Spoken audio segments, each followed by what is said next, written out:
Welcome to Coconut Oil, Stardust, and Dope Vibes. I am your resident fairy godmother, Tamara Angela. Little morning tea today. So last night I was in my Bible app and I'd gone in there because I do those plans from time to time just to doing those plans in the Bible app. It kind of helps bring me back to center a bit. And so 'cause sometimes my mind is all over the place, and it just helps to ground me. It's one of the things that helps to ground me and center me and just focus my thoughts. So I'm reading a plan. This one is about rest for your soul, just like rest on a deeper level. And the way that the plans are structured, if you don't know, if you've never used the app, most of them have like a devotional, like they're maybe like a 3-day plan, a 5-day plan. Some of them are 30 days. You can set a reminder for it to remind you every day. There's a whole community on there, so you can, do complete these plans with your friends, or as you complete them, the people who are your friends on the app, they can see what you're reading and completing. And a lot of times that's the way that I save the plans that I want to work on. I see a friend working on something, I'm like, oh, boom, I need that too. So I save the plan. And you're able to like highlight any verses or any ideas, and when you do that, it comes up on your feed and other people in your community can see that, and you guys can have conversations. So I like the app. I've been in there for a really long time, and there are some times where I go harder in there and sometimes where I'm like, I just need to kind of dip in for a second, get this word. So yesterday, I was listening to my plan that I have that's saved, and it's about, like I said, understanding how to rest your soul, because there's mental rest, because we do mental acrobatics, there's physical rest, sometimes emotionally you need rest, but this is talking about like how you actually change things so your soul feels at rest. And I'm like, yeah, I need that. So you listen to the devotional, and then they always give you Bible verses, and I like it because you can like press play and it'll like play the audio for you. So I just kind of lay down sometimes and just sit and listen. And yesterday's verse came from Matthew. Well, one of the verses, because it gave like several verses, but this is the one that had me in the chokehold. So it was from Matthew 11, and it gave verses 28 through 30. Now, the way that I'm wired is when I read passages, verses that strike me, I go back and I read the entire context. I go read the entire chapter, and most of the time the chapter before that, because I want to know what it is I'm reading. I don't want to just read pieces and just get part of the idea. I've always wanted to know, like, what is this full thing that is happening here? How did we get to this point of this thing, this concept, this idea? So I understand the full conversation. Well, this passage here was talking about rest, and one of the pieces that got me, it said the unforced rhythms of grace.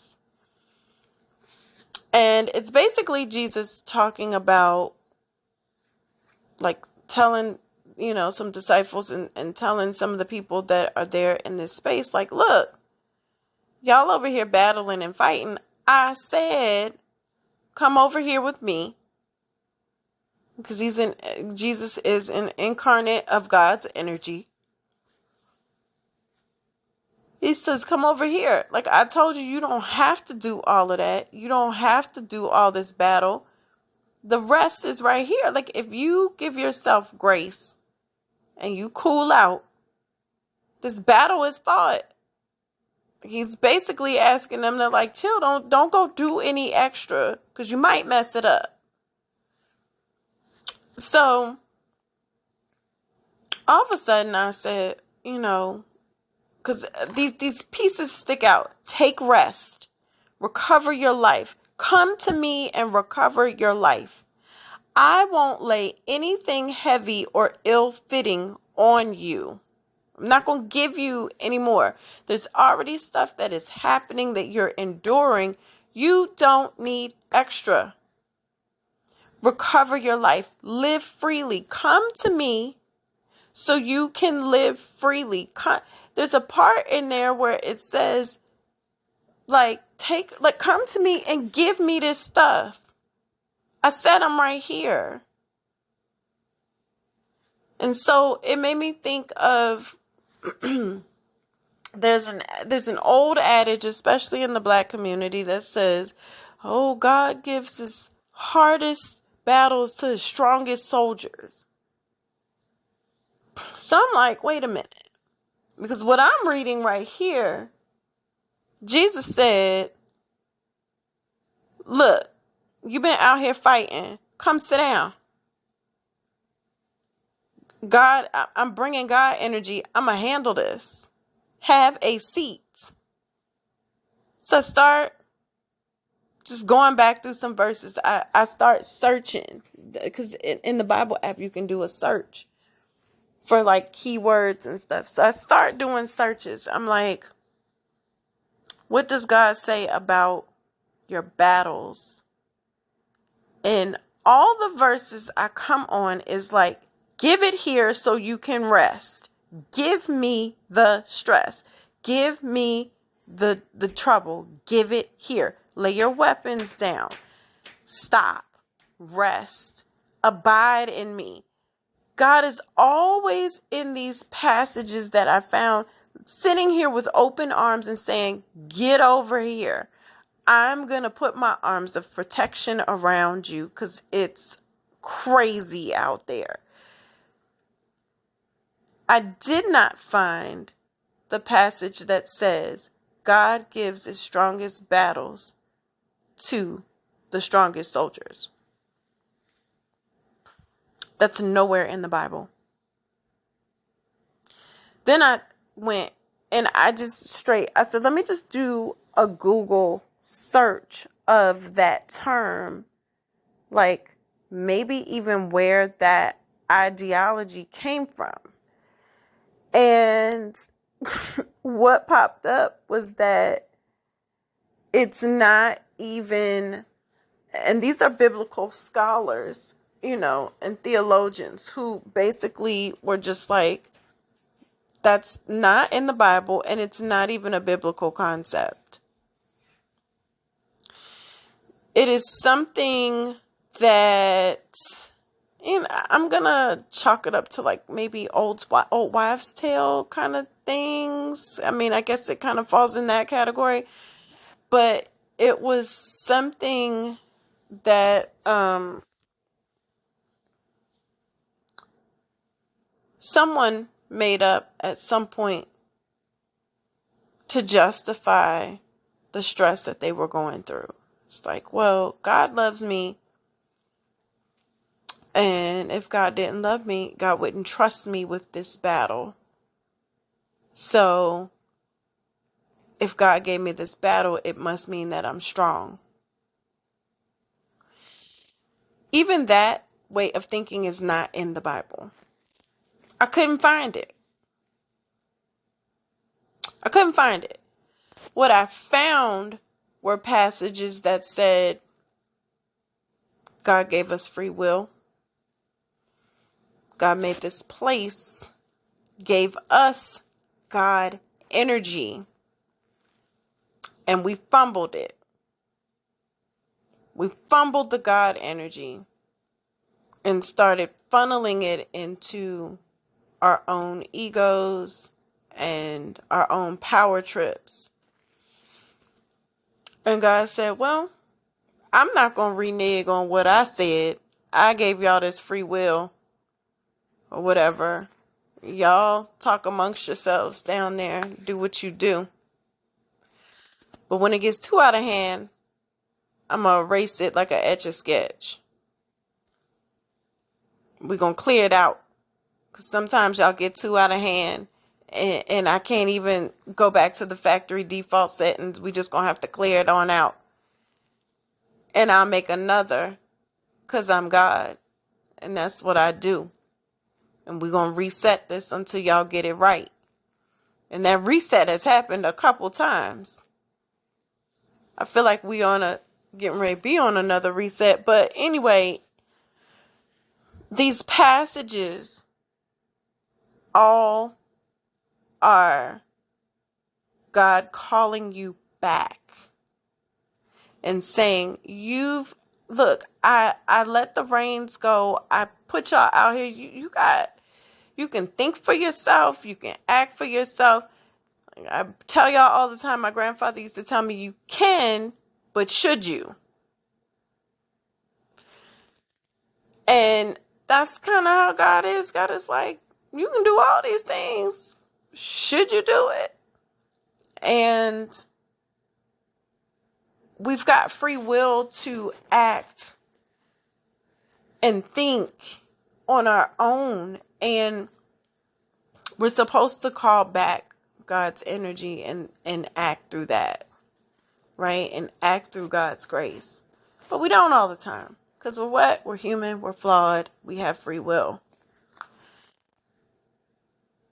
And there's nothing that says that if you're saved, if any of these, if saved, holy, and sanctified, that you won't endure any stress.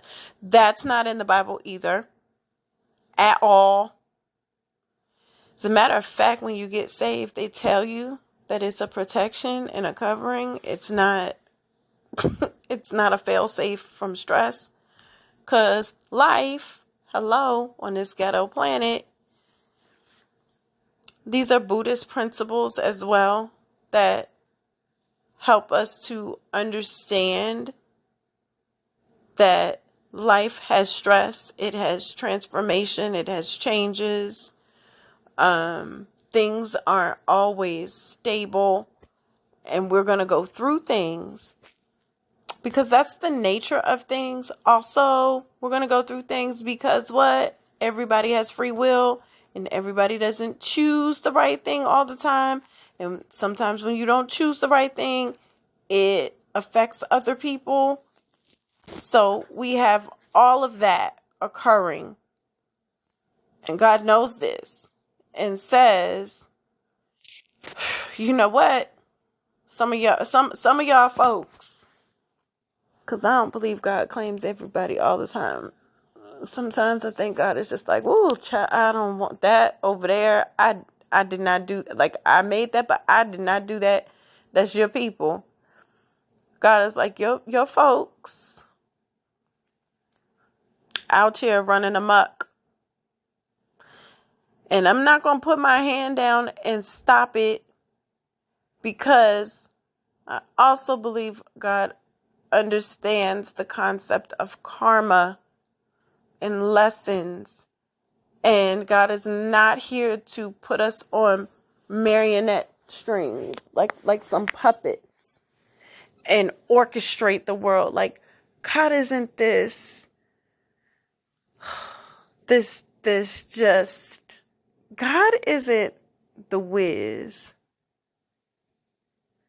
Remember Richard Pryor's character in The Wiz?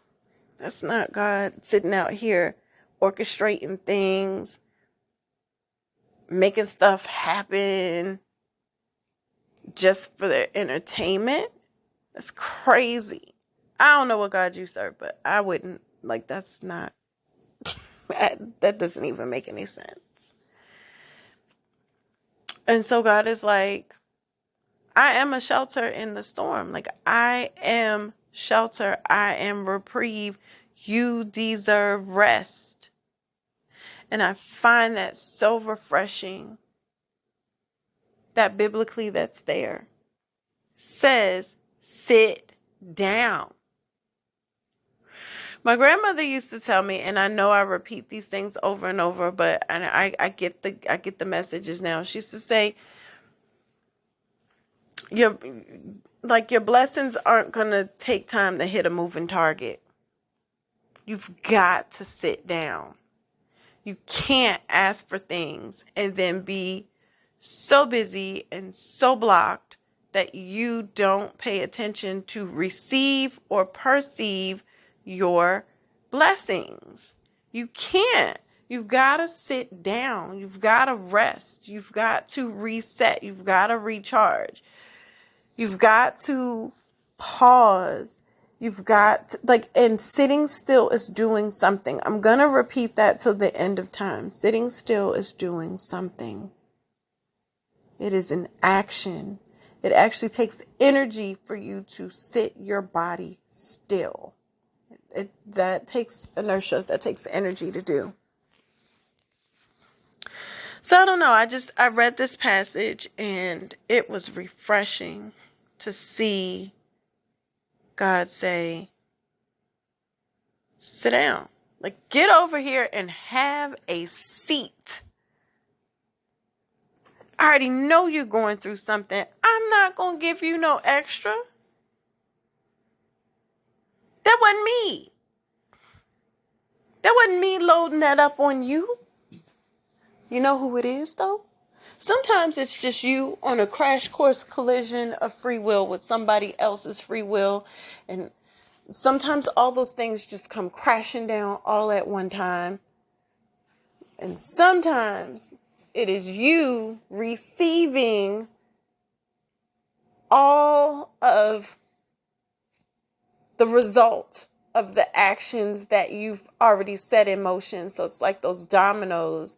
You set this stuff in motion a long time ago. You're not in charge of when it comes back. You can't just be like, I did this like 3 years ago, but I'm so bogged down with stress right now.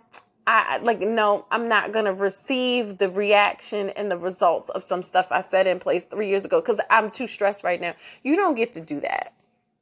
What you do get to do is proactively pay attention to your karmic footprint in this life and what you put out and how you walk, so you do less receiving of the things that kick your ass. You can do that. Most of us are a victim of our own crap. And then you want to blame it on God. God didn't do that. That was you.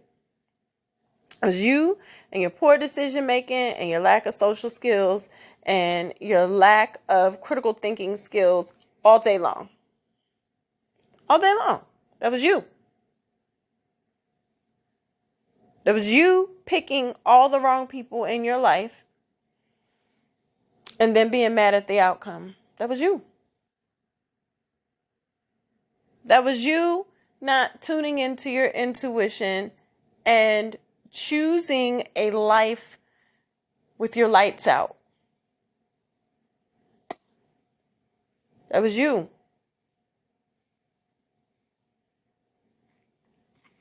And sometimes I feel like God is there to guide us, but not there to just pull us out of it because it's uncomfortable. When do you learn the lesson if you just get yanked out of it because it's uncomfortable? You don't.